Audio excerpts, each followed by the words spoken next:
BRI Group telah menyalurkan kredit sebesar Rp938,37 triliun atau tumbuh sebesar 3,89%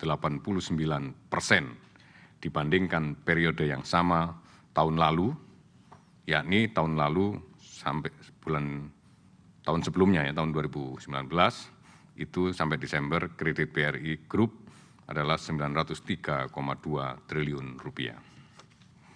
Pencapaian ini merupakan wujud komitmen BRI Group menjalankan counter cyclical melalui fungsi agent of development, di mana terlihat dari penyaluran kredit yang tetap tumbuh positif meskipun ekonomi nasional terkontraksi.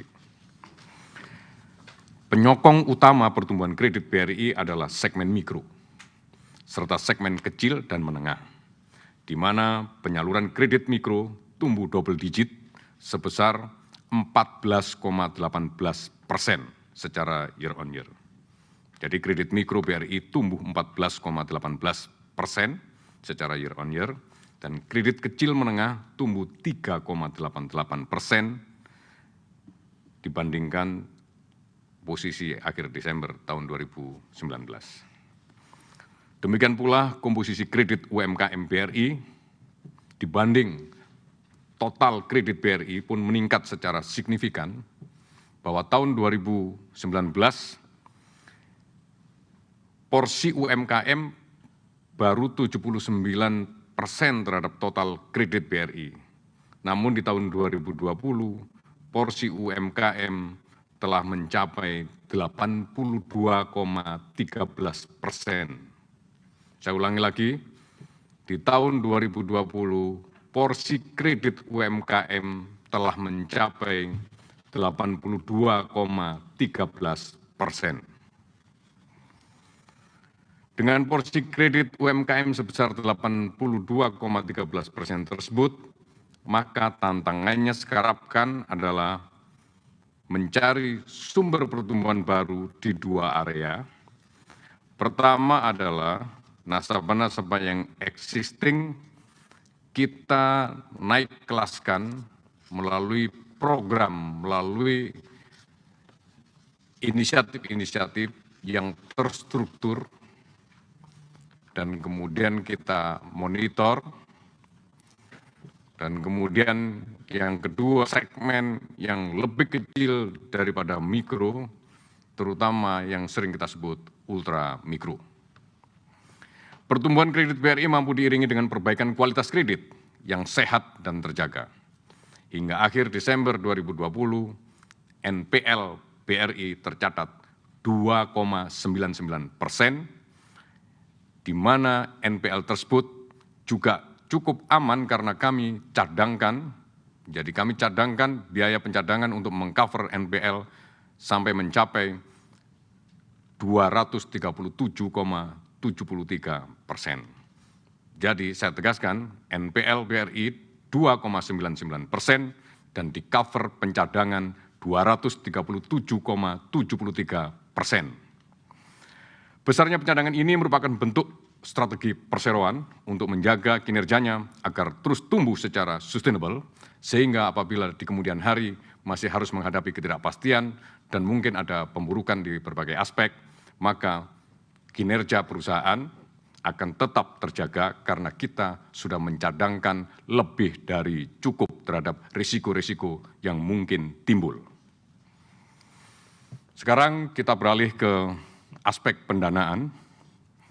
Pada sisi liabilities dana pihak ketiga DPK, hingga akhir kuartal 4 2020, dana pihak ketiga BRI mencapai Rp1.121,1 triliun atau naik sebesar 9,78%. Jadi dana pihak ketiga mencapai Rp1.121,1 triliun, itu artinya tumbuh 9,78%.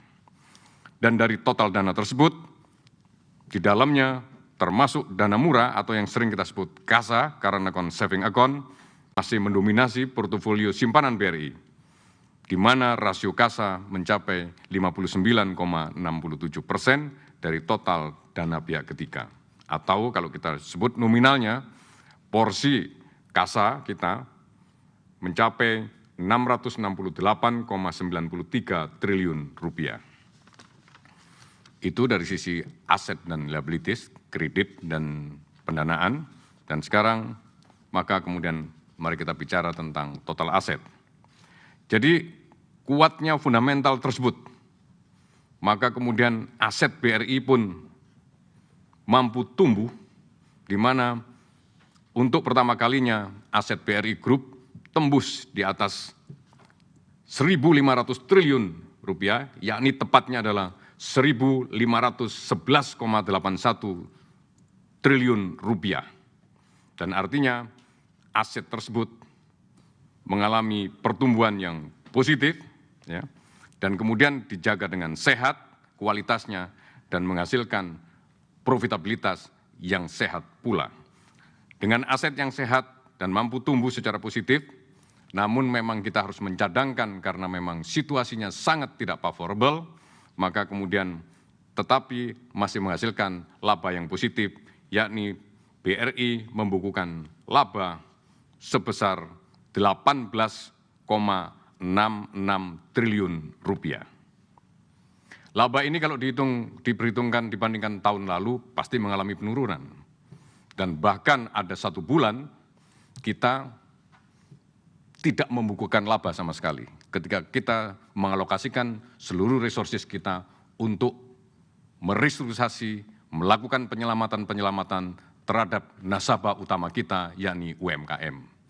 Namun alhamdulillah bahwa restrukturisasi telah kita lakukan dan kemudian trennya sudah sangat menurun dan kemudian di triwulan 3 ke triwulan 4 pertumbuhan laba sangat signifikan, jadi laba kemudian tumbuh. Kalau kita bicara quarter to quarter, terutama di quarter 3 ke quarter 4, sesungguhnya laba sudah bisa tumbuh 14,02%.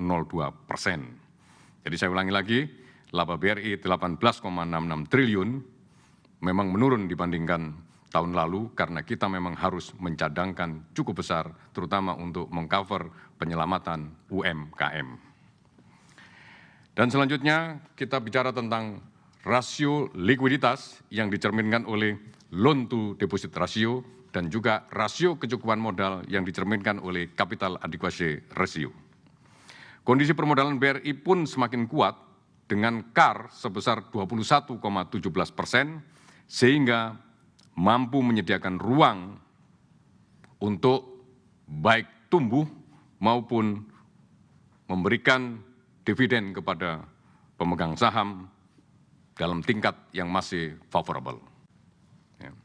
Jadi saya ulangi, CAR yang 21,17% itu mengindikasikan bahwa BRI masih punya ruang untuk tumbuh secara sustainable dan juga bahkan memberikan dividen yang pada tingkat masih favorable kepada pemegang saham. Tahun ini BRI optimis kredit mampu tumbuh di atas rata-rata industri nasional dengan faktor pendukungnya yakni di mana loan to deposit ratio masih terjaga di level 83,70%, serta sejalan dengan perbaikan daya beli masyarakat dan konsumsi rumah tangga yang menjadi faktor utama pendorong permintaan kredit.